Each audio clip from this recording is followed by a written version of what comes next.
Hello students, current electricity में आज हम लोग का टॉपिक है mixed combination of cell. Mixed combination of cell. और इससे पहले हम लोगों ने सीरीज कॉम्बिनेशन और पैरेलल कॉम्बिनेशन सीख लिया है। और आज हम लोग को सेल को मिक्स्ड कॉम्बिनेशन देना है, मतलब कि कुछ सेल सीरीज में होंगी और कुछ सेल पैरेलल में होंगी।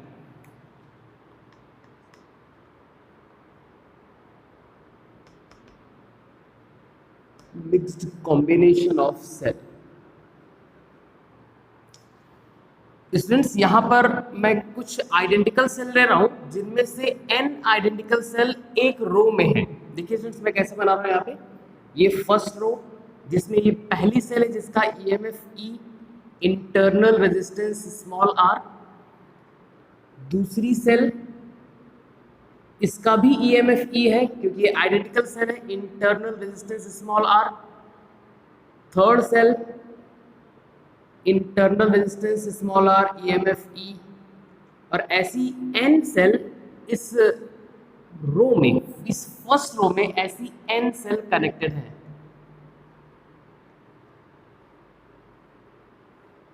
ठीक है। अब सेकेंड रो को देखिए स्टूडेंट्स, तो यहां पर भी हमारे पास n सेल है, E ईएमएफ की, R इंटरनल रेजिस्टेंस की।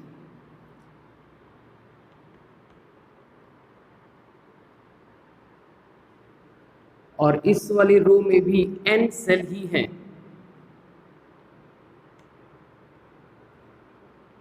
n सेल, हर एक रो में n सेल है और ऐसे नंबर ऑफ रो कितने हैं? n। ठीक है, ये थर्ड रो।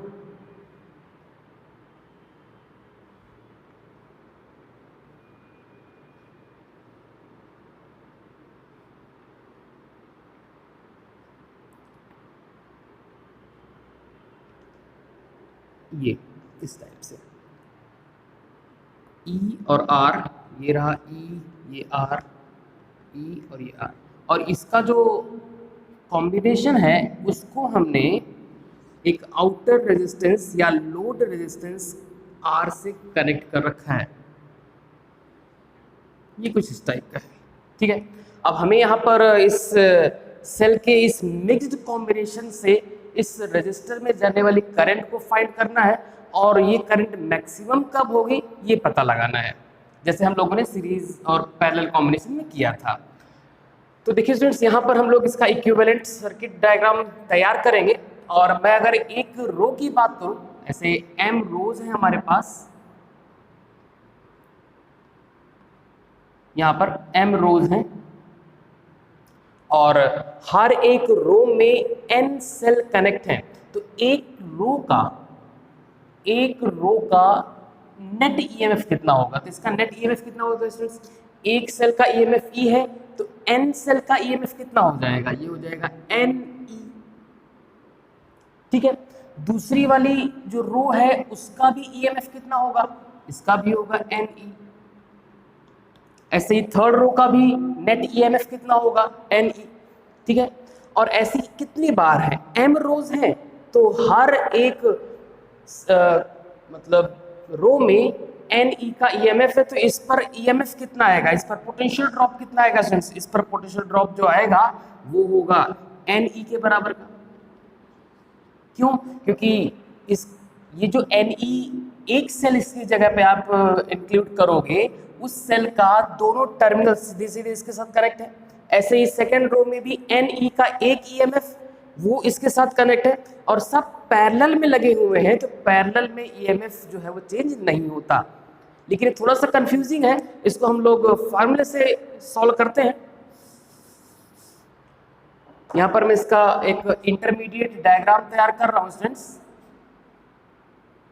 फर्स्ट रो, इसका इक्विवेलेंट ईएमएफ NE और इसका इक्विवेलेंट रेजिस्टेंस कितना हो जाएगा? तो सब सीरीज में कनेक्टेड है, मतलब कितना? N small r।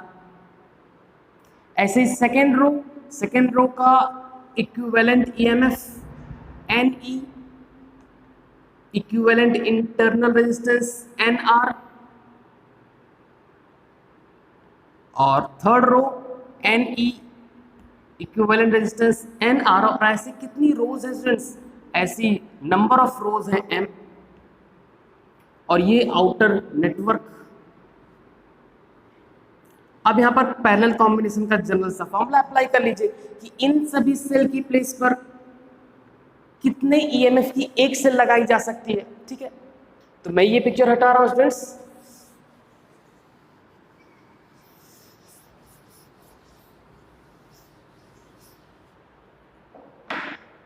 हम लोगों ने लास्ट क्लास में सीखा था कि पैरेलल कॉम्बिनेशन में जो इक्विवेलेंट ईएमएफ होता है वो किसके इक्वल होता है students, E1 by R1 plus E2 by R2 plus E3 by R3 divided by 1 by R1 plus 1 by R2 plus 1 by R3।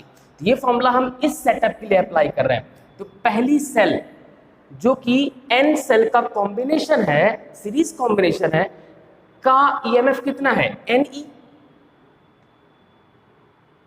Divided by E1 by R1, इसका internal resistance कितना students, वो है NR, N small r, plus second cell का EMF वो भी Ne है, और इसका जो इंटरनल रेजिस्टेंस है वो NR, Ne by NR, plus third cell Ne by NR, third cell बोले या फिर n सेल का कॉम्बिनेशन बोले। ऐसे कितने टाइम्स, ऐसे m times, divided by 1 by R1, तो 1 बाई R1, R1 कितना स्टूडेंट्स, पहली सेल के लिए NR, plus 1 by R2 NR, plus 1 by R3 NR, और ये भी कितने टाइम्स तक, m टाइम्स तक।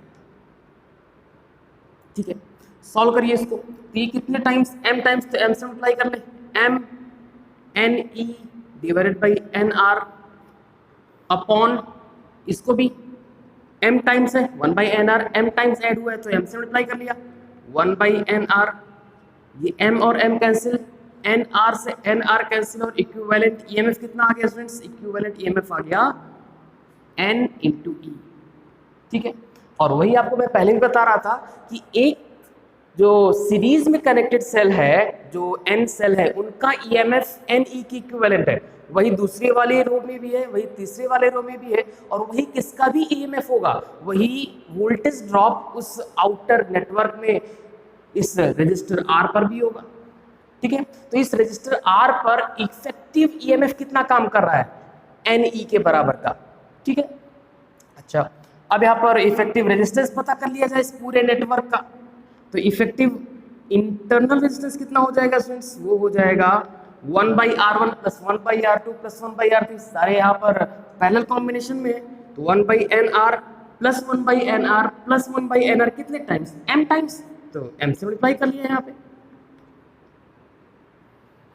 ठीक है, हमें R इक्विवेलेंट चाहिए, तो R इक्विवेलेंट कितना हो जाएगा स्टूडेंट्स, ये हो जाएगा n small r by capital M। ठीक है, तो ये हो गया आपका इक्विवेलेंट EMF और equivalent internal resistance.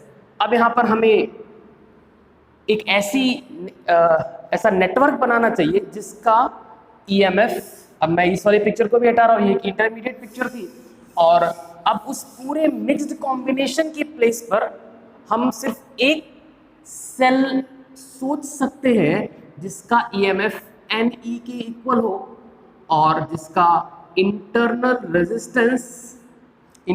Resistance NR by M हो, और इसको हमने एक आउटर रजिस्टर जिसका रेजिस्टेंस कैपिटल R से कनेक्ट कर रखा है।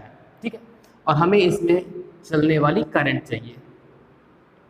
ठीक है, अब करंट का जनरल सा फॉर्मूला अप्लाई करिए जो हमने पहले से सीख रखा है, I is equal to current is equal to total EMF equivalent EMF divided by total resistance. तो टोटल इक्विवेलेंट EMF कितना स्टूडेंट्स, वो है Ne। ठीक है, और टोटल नेटवर्क में जो रेजिस्टेंस लगा हुआ है, तो ये internal resistance plus outer resistance, तो कैपिटल R प्लस NR डिवाइडेड बाई M। इसको थोड़ा सा और सॉल्व कर लीजिए, यहाँ पे जब LCM लेंगे तो ये हो जाएगा MNE divided by M capital R plus N small r, ये आपकी करंट है जो इस मिक्स्ड कॉम्बिनेशन के थ्रू इस कैपिटल आर रेजिस्टेंस में फ्लो होगी। ठीक, अब हमें इसकी इस फॉर्मूले की एनालिसिस करनी है और ये पता लगाना है कि ये करंट किस टाइम मैक्सिमम होगी। स्टूडेंट्स मैं ये एनालिसिस यहाँ पे हटा रहा हूँ, नोट कर लें आप इसको।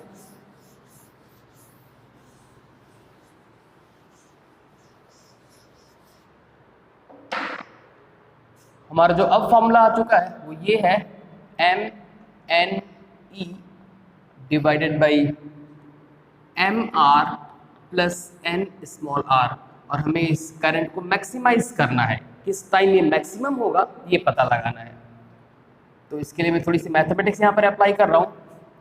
M N E divided by, students यहाँ पर हम इस एम आर को under root M R square लिख सकते हैं, बिल्कुल लिख सकते हैं। चलिए इसको under root N small r का स्क्वायर, थोड़ा सा और सॉल्व करिए। M N E divided by, इसको मैं थोड़ा सा चेंज कर रहा हूँ, और देखिए मैं कैसे चेंज कर रहा हूँ, root M R minus root N R का होल स्क्वायर। मैंने अभी थोड़ा सा चेंज किया है, इन दोनों का स्क्वायर कर लिया, और जो एक्स्ट्रा टर्म है यहाँ पर मैं उसको ऐड कर रहा हूँ, जिसकी वजह से इसका कंपनसेशन हो जाएगा, ये इसकी इक्वल हो जाएगा। ये कितना हो जाएगा, 2 root M R root N R.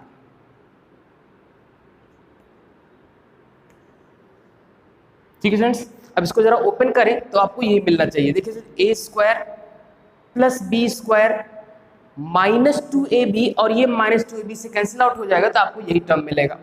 ठीक है ना, तो ये जो हमने लिखा हुआ है यहाँ पर, ये वही चीज़ है, बस मैनर चेंज कर दिया है। ठीक, अब यहाँ पर आपको दिख रहा होगा कि ये जो करंट है उसको हमें मैक्सिमाइज करना है। उसको मैक्सिमाइज करने के लिए हमें इस डिनोमिनेटर को मिनिमाइज करना पड़ेगा। अगर किसी फ्रैक्शन में डिनोमिनेटर मिनिमाइज हो जाए तो फ्रैक्शन की वैल्यू जो है वो मैक्सिमाइज हो जाएगी।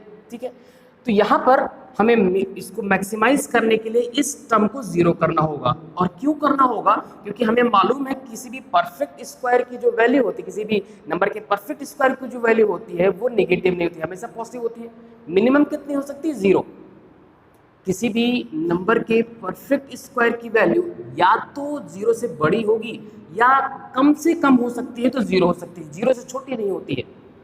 ये आप लोगों ने मैथमेटिक्स में सीखा होगा। तो स्टूडेंट्स यहाँ पर ये जो टर्म है, ये टर्म, ये परफेक्ट स्क्वायर वाला टर्म, ये अगर जीरो नहीं होगा तो जीरो से कोई ना कोई बड़ा नंबर होगा जो कि इसमें ऐड होके डिनोमिनेटर को बड़ा कर दे रहा होगा, जिससे कि आपका फ्रैक्शन कम हो जा रहा होगा। तो आपको इसको मिनिमाइज करना है। इसको मिनिमाइज करने के लिए क्या करें कि इसमें, क्योंकि ये तो आपका ये नंबर है, ये ना तो ये जीरो हो नहीं सकता है, तो आप इसी को जीरो करेंगे। ठीक है स्टूडेंट्स, इस टर्म को जीरो कर दें। इस टर्म के जीरो होने से क्या फर्क पड़ेगा कि ये जो परफेक्ट स्क्वायर है, जो कि या तो जीरो से बड़ा ही होगा या मिनिमम जीरो हो सकता है, वो इसमें ऐड नहीं होगा। और जब इसमें ऐड नहीं होगा तो ये फ्रैक्शन जो है वो मैक्सिमाइज हो जाएगा। क्यों, क्योंकि डिनोमिनेटर मिनिमाइज हो चुका है। तो डिनोमिनेटर को मिनिमाइज करने के लिए हम इस टर्म को जीरो के बराबर पुट कर रहे हैं। तो फॉर मैक्सिमम करंट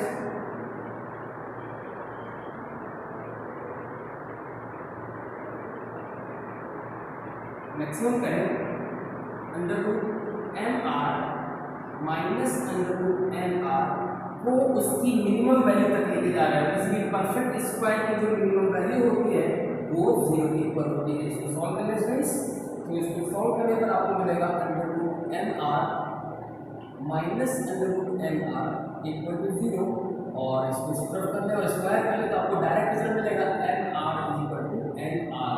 और ये वो शर्त है जिस टाइम आपको इस सर्किट में करंट मैक्सिमम मिलेगी, मतलब मिक्स्ड कॉम्बिनेशन से करंट मैक्सिमम मिलेगी। और यहाँ पर फॉर्मूला मिलेगा आर का मैक्सिमम करंट के लिए, एन सॉरी स्टूडेंट्स यहाँ पर small r, N small r divided by N. ये वो शर्त है जब आप इस टाइप का कॉम्बिनेशन करते हैं तो इस मिक्स्ड कॉम्बिनेशन से आपको करंट मैक्सिमम मिलती है। और वो मैक्सिमम करंट होगी कितनी वो भी चेक कर देते हैं फिर से।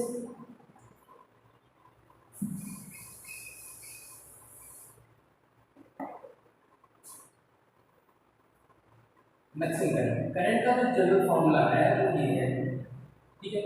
यहाँ पर इस जस्ट पहले फॉर्मूला था N E divided by capital R plus N small r divided by N, और इसी को थोड़ा सा चेंज करके आप इस टाइप से लिख रहे हैं।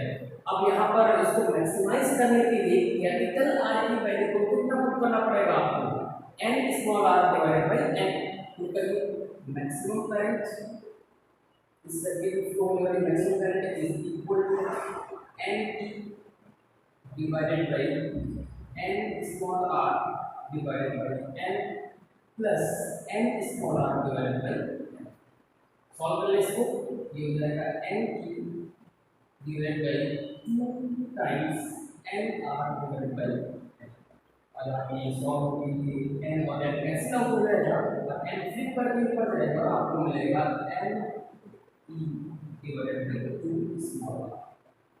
ये हो मिक्स कॉम्बिनेशन से फ्लो होने वाली maximum current N E divided by 2 small r होती है, और ये तब फ्लो होती है जिस time capital R N small r divided by N के इक्वल होता है।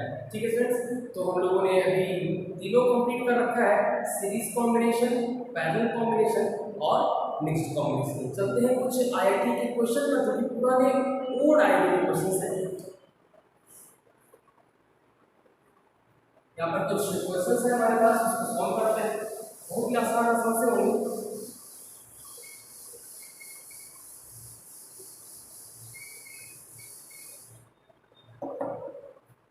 फर्स्ट क्वेश्चन है आपका आईआईटी 2001, एक सर्किट दे रखा है ना, लैंग्वेज बहुत बड़ी सी है इसलिए मैं यहाँ पर लैंग्वेज नहीं बोल रहा हूँ, सिर्फ सर्किट दिखा रहा हूँ। ये है R5 R1 R3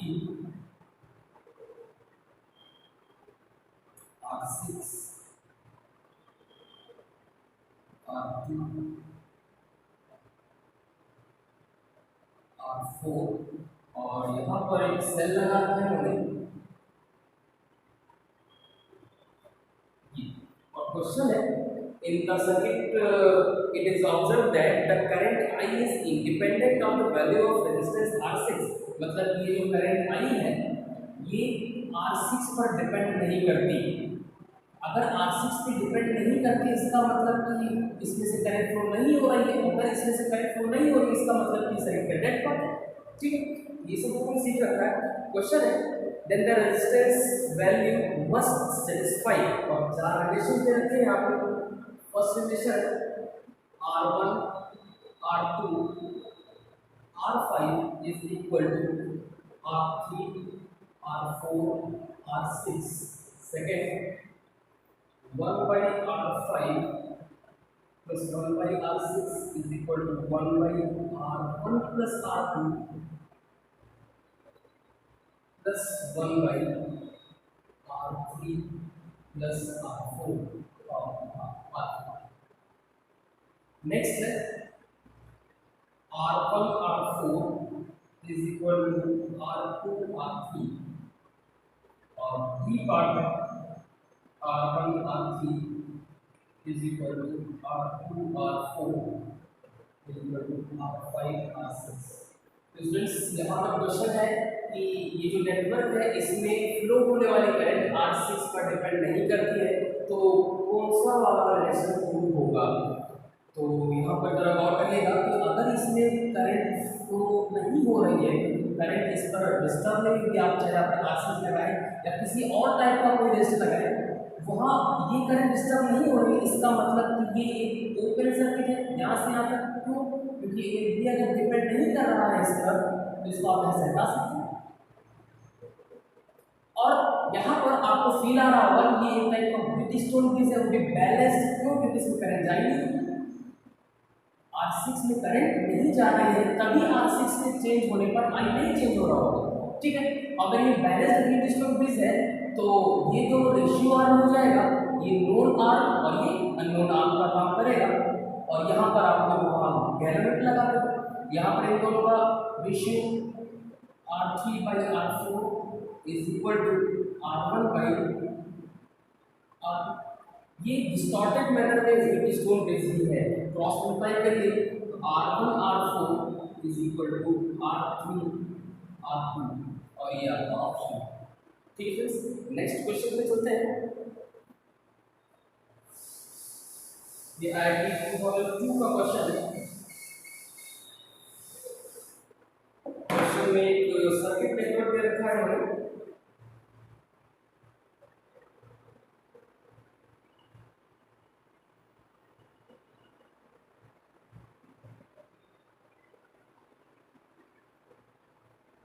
ये पॉइंट P है और ये पॉइंट Q है, 2R, ये भी 2R का है, ये रजिस्टर भी 2R का है, ये स्मॉल r, ये स्मॉल r, ये 2R, ये 2R, और यहाँ पर भी 2R का एक रजिस्टर लगा हुआ है। क्वेश्चन है equivalent resistance between P and Q। P और Q के बीच में आपको इक्विवेलेंट रेजिस्टेंस फाइंड करना है, लेकिन बहुत लंबी सी है, लेकिन इससे आपको कोई लेना देना नहीं है। ऑप्शन है इसके, पहला ऑप्शन है 2 capital R small r divided by capital R plus small r। Option B 8 capital R plus small r divided by 3R plus small r। C 2 small r plus 4 capital R, और B option है आपका 5 capital R divided by 2 plus 2 small r। Students आप एक बार इसको try करिए, ठीक है। चलिए सोल्यूशन देखिए इसका।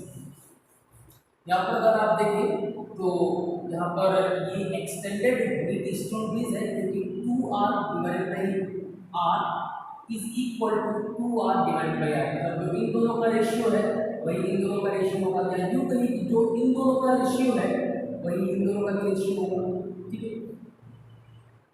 फर्स्ट टाइम अभी आप ऐसे कर सकते हैं, बाद में जब ये हैंडी हो जाएगा बहुत तेजी से करने लगेंगे आप। इसको P मानिए, ये Q, ये R और ये S।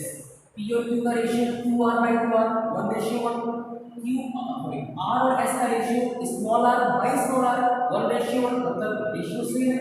अगर P और Q का रेशियो जो है वो R और S के रेशियो में होता है तो इसमें करंट नहीं जाता, अगर इसमें करंट नहीं जा रहा है तो इसका मतलब सर्किट का डेड पार्ट आप इसमें हटा सकते हैं, ठीक है।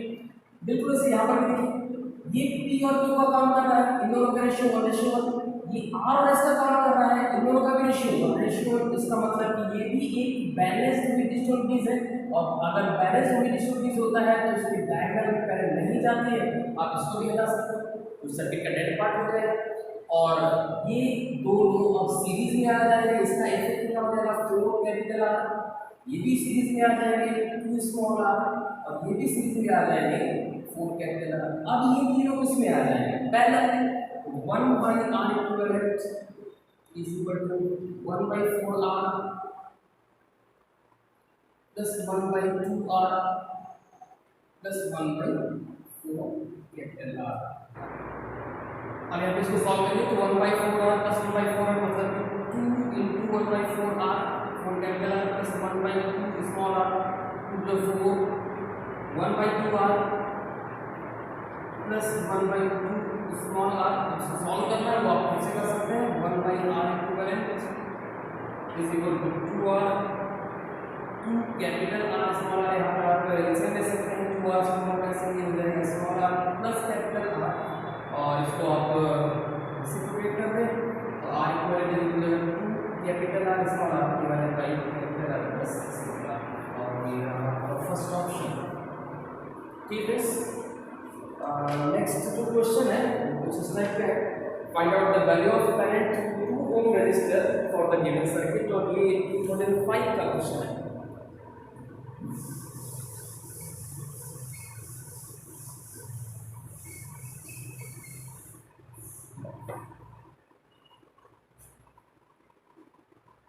टेन वोल्ट की सेल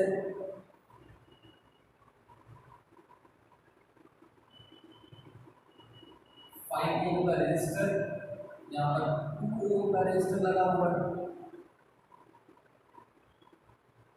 10 ओम का रेजिस्टर और इसके साथ 20 वोल्ट का सेल। और क्वेश्चन है कि इस 2 ओम में कितनी करंट फ्लो होगी, और ऑप्शन कुछ इस टाइप पे है। फर्स्ट 0 है, 2 एम्पियर, सी है 5 एम्पियर और बी है 4 एम्पियर।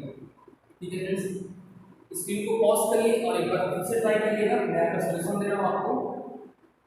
फ्रेंड्स, आपको ये किरचॉफ्स रूल या लॉ बताते वक्त आपको बताया था कि जो सेल जितनी करंट ड्रॉ करती है या फ्लो कराती है सर्किट में, उतनी करंट उसको वापस चाहिए। ठीक है, तो इस क्वेश्चन को बस उसी मैटर में करना, और भी तरीके हो सकते हैं, लेकिन यहाँ पर देखिए फ्रेंड्स, 10 वोल्ट की सेल में मान लेते हैं कुछ करंट फ्लो कराया तो 5 वोल्ट से 5 वोल्ट से होते हुए इस जंक्शन पर पहुंचे किसी पास 2 रास्ते हैं, एक इधर जाने का और इधर जाने का। तो इधर जाना प्रेफर नहीं करेंगे क्योंकि ये लेस रेजिस्टिव पाथ है, और दूसरा कि यहाँ पर इस सेल में आई करंट को फ्लो कराया है, इसको आई करंट वापस नहीं चाहिए। अगर ये इधर फ्लो करा दे तो इसको उतनी करंट ना मिल पाती। ठीक है, वैसे ही ये 20 वोल्ट की जो सेल है वो आई प्राइम करंट फ्लो कराए, तो इसको इस पूरी सर्किट से फिर से आई प्राइम करंट चाहिए थी। ये करंट इधर भी नहीं आ पाएगी, मतलब इस 2 ओम में कितनी करंट फ्लो होगी फ्रेंड्स, इसलिए।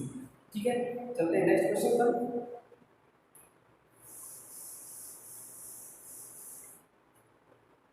नेक्स्ट क्वेश्चन है, if each of the resistors in the network as shown in figure is capital R, what is the resistance between the terminal A and B? और ये बोर्ड आईटी क्वेश्चन है 1978 का। उस time यहाँ पर theoretical test हुआ करते हैं, इस टाइप का ऑब्जेक्टिव नहीं हुआ करता था। क्वेश्चन कुछ इस टाइप का है फ्रेंड्स, मैं नेटवर्क बना रहा हूँ।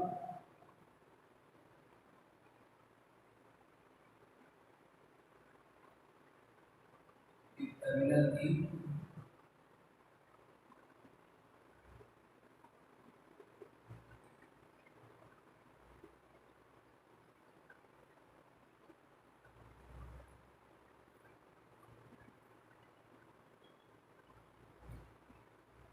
कैपिटल आर, कैपिटल आर, यहाँ पर भी कैपिटल आर है, यहाँ पर भी है, और एक और रजिस्टर है यहाँ पर,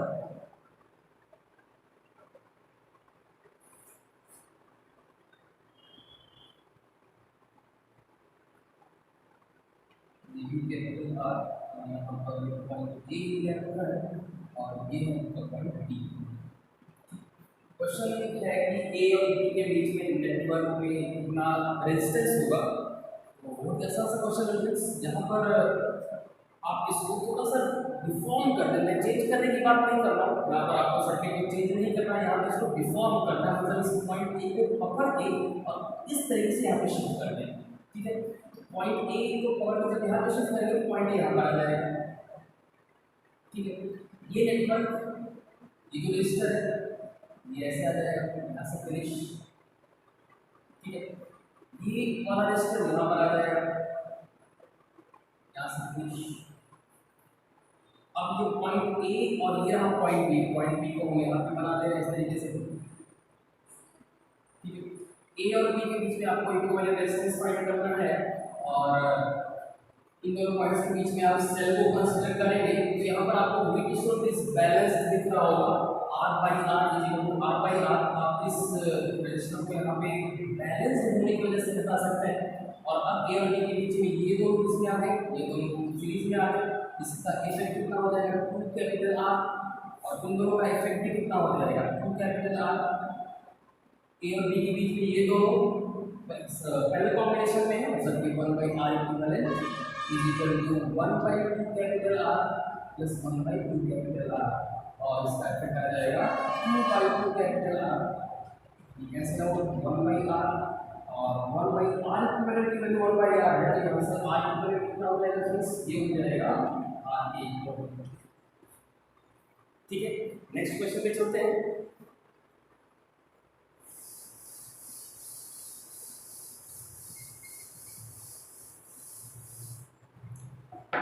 क्वेश्चन में कुछ 6 नेटवर्क क्वेश्चन कुछ ऐसा है 6 identical resistors are connected as shown in figure, the equivalent resistance will be।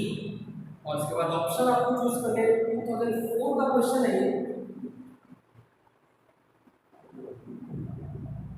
और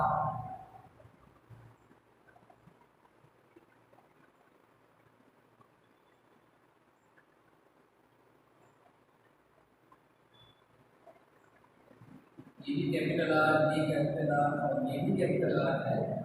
और उसके बाद पॉइंट जो इसको पी दे रखा है मैंने, ये पॉइंट पी, ये क्यू, और इस ब्रांच में भी दो रजिस्टर्स हैं कैपिटल आर के।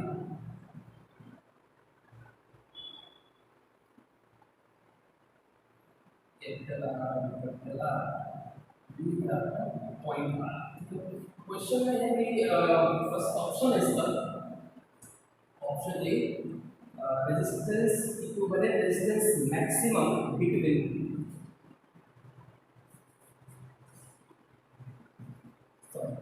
R equivalent will be maximum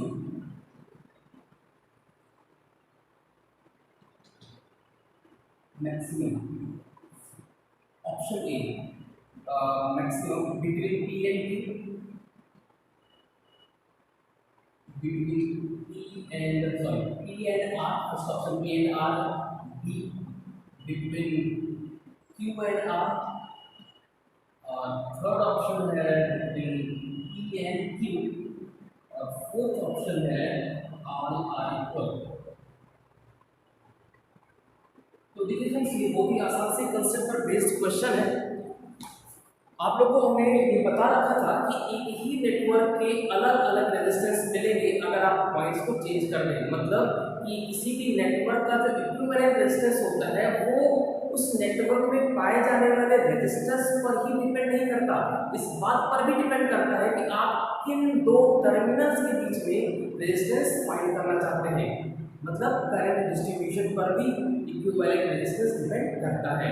यहाँ पर इसी पर बेस्ड क्वेश्चन आईडी में पूछ रखा था, आर इक्विवेलेंट मैक्सिमम किन दो पॉइंट्स के बीच में होगा, पी और आर के बीच में होगा, या क्यू और आर के बीच में, या पी और क्यू के बीच में, या सभी पे इक्वल होगा। तो आपको अलग अलग यहाँ पर टर्मिनल्स के बीच में इक्विवेलेंट रेजिस्टेंस फाइंड करना है। और बहुत फास्ट करिए इस काम को, पी और आर के बीच में हमें फाइंड करना है।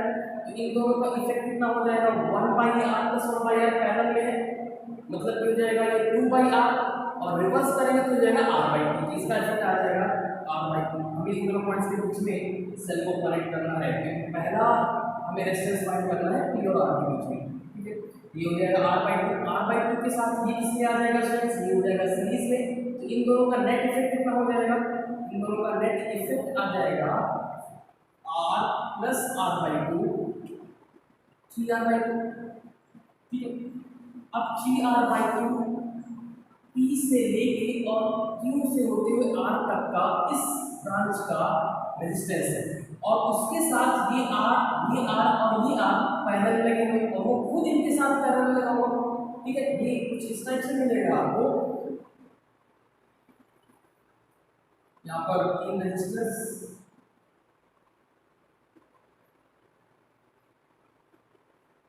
ये रहा आपका पॉइंट P, ये रहा R, और यहाँ पर इस पूरी ब्रांच का इक्विवेलेंट रेजिस्टेंस अभी भी फाइंड किया था आपने 3r/2, और P और R के बीच में ये सारे के सारे किसमें कनेक्टेड हैं, पैरेलल। तो पैरेलल का फॉर्मूला अप्लाई करना है यहाँ पर। जब आप पैरेलल का फॉर्मूला अप्लाई करेंगे तो आपको equivalent resistance between P and Q मिल जाएगा 1/3r/2, इस वाली ब्रांच का इफेक्टिव रेजिस्टेंस 3r/2, ये 2 ऊपर कर जाएगा, फ्लिप कर जाएगा, प्लस ये भी तीनों आपस में पैरेलल पे 1/r + 1/r + 1/r, मतलब 3 × 1/r, ठीक है फ्रेंड्स। अब यहाँ पर इसको सॉल्व करना है, तो यहाँ पर 3r एलसीएम आ जाएगा, 3r से 3r कैंसिल, 2 प्लस एक r से एक r कैंसिल हो जाएगा, तो 3 मिलेगा, 3 से 9, मतलब कितना मिल जाएगा आपको 11/3r। और आपको इफेक्टिव रेजिस्टेंस पता करना है P और Q के बीच में, तो इसको डिफरेंशिएट कर दें तो आपको क्या मिल जाएगा, इफेक्टिव रेजिस्टेंस ये मिलेगा 3R/11। ठीक है, तो ये पी और क्यू के बीच में रेजिस्टेंस आ गया, ये क्यू के बीच में, और P and R, P and R. अब इसके बाद हमें क्यू और आर के बीच में चेक करना है, तो बिल्कुल ऐसे ही आप चेक कर लें।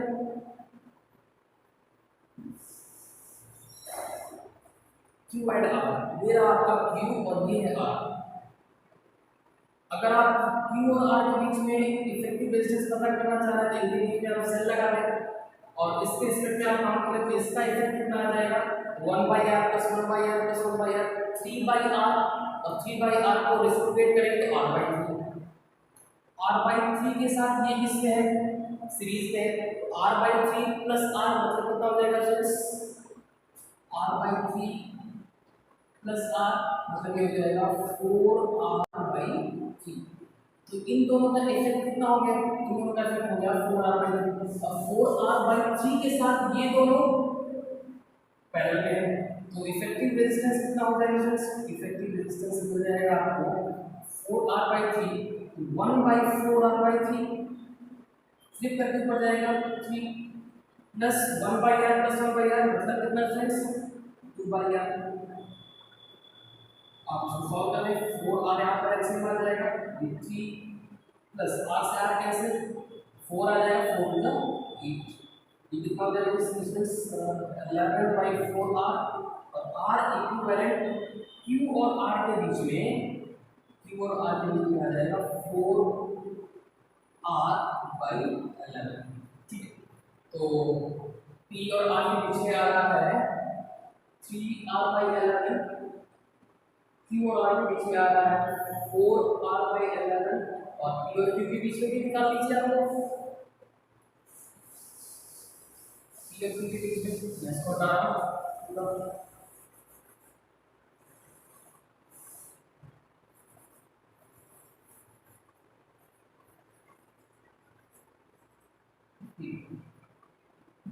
ये p और q के बीच में आपको निकालना है, p और q मतलब आप यहाँ पे लगाएंगे आपका सेल,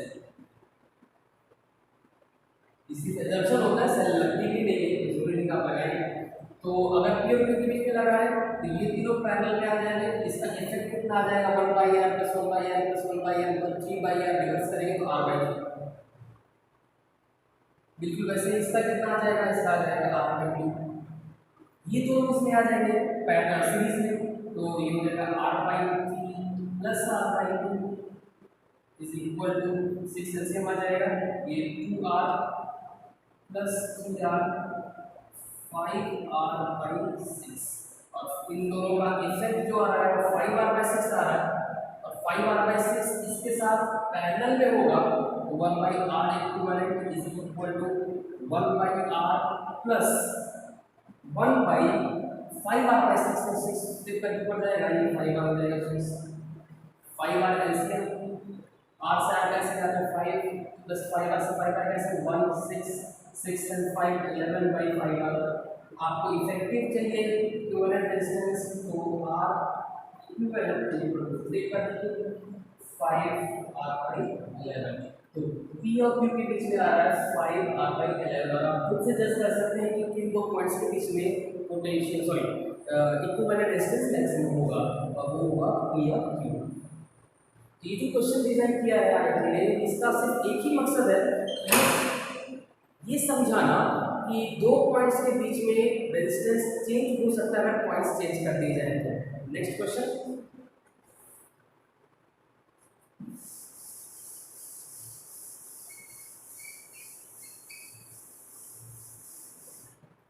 आपका नेक्स्ट क्वेश्चन है,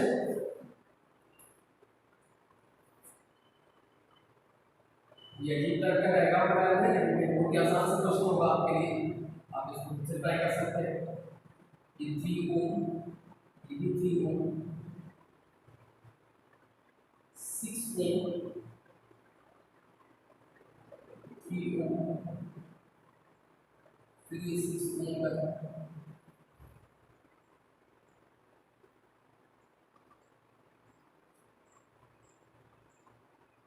3 ओम,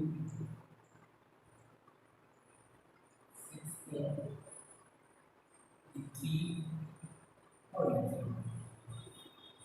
अगर फिर से चेक करें तो 3 6 6 6 3 3 3 ये पॉइंट ए है और ये आपका पॉइंट बी, और आपसे पूछा जा रहा है ए और बी के बीच में इफेक्टिव रेजिस्टेंस कितना होगा। बहुत आसान सा क्वेश्चन है फ्रेंड्स, ए और बी के बीच में आंसर लगाओ, जैसे आप सोच लो, ठीक है। ये दोनों किसमें आ जाएंगे, ये दोनों सीरीज में आ जाएंगे, मतलब का इसका इफेक्ट कितना हो जाएगा 6, और ये 6 इस 6 के साथ पैरेलल में आ जाएगा, तो 1/6 + 1/6 मतलब कितना, ये हो जाएगा 2/6, और रिवर्स करेंगे तो 6/2 मतलब 3, मतलब ये जो पूरा इफेक्ट आ रहा है यहाँ पर इन तीनों रेजिस्टेंस का वो 3 आ रहा है।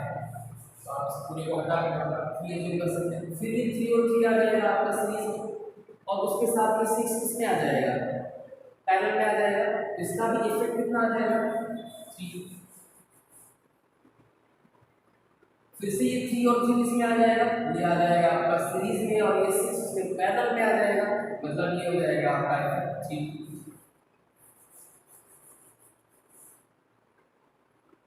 ठीक है फ्रेंड्स, अब ये 3 और ये 3, ये 3 और ये 3 किसमें आ जाएगा, सीरीज में, इफेक्ट हो जाएगा 6, मतलब ए और बी के बीच में 6 ओम का एक रेजिस्टर लगा हुआ है ये, और खुद यहाँ पर 3 ओम का लगा हुआ है, ये पॉइंट ए, ये पॉइंट बी, और ये दोनों पैरेलल में आ रहा है, मतलब इक्विवेलेंट रेजिस्टेंस आपको लग रहा है 1/6 + 1/3, 6 एलसीएम यहाँ पर आ जाएगा 1 + 2 6/3 दैट इज 2, ये इक्विवेलेंट रेजिस्टेंस। तो यहाँ पर हमने कुछ बहुत ही आसान से IIT के पूछे हुए क्वेश्चंस, पुराने क्वेश्चंस पिक किए हैं। हम लोग मिलते हैं नेक्स्ट वीडियो में, थैंक यू।